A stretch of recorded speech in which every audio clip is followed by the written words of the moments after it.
Hello everyone, চলো আজ দেখে নেওয়া যাক একটা কিউট বো কিভাবে বানানো যায়। তার জন্য প্রথমে আমাদের নিতে হবে 42 ইঞ্চি লম্বা একটি চেইন ফিতা। আমি লাল রঙের নিয়েছি, তোমরা যে কোনো রঙের নিতে পারো।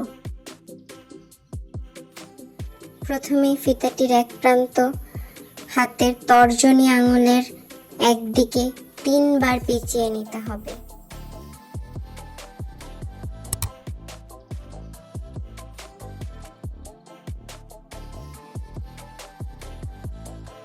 তিনবার পেঁচিয়ে নেওয়া হয়ে গেলে ফিতাটিকে বৃদ্ধা আঙুলের সাথে এবং তর্জনী আঙুলের সাথে লম্বাভাবে আরো 2বার পেঁচিয়ে নিতে হবে।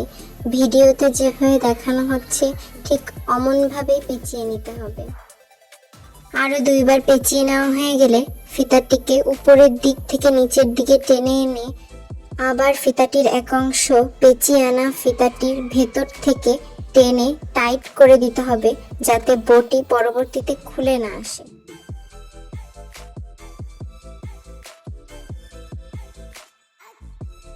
এরপর বটি আস্তে আস্তে খুলে নিতে হবে এবং তর্জনী আঙুলে 3বার পেঁচানো অংশটিকেও আস্তে আস্তে খুলে নিতে হবে। ওটাই হবে আমাদের বোর দ্বিতীয় লেন্থ।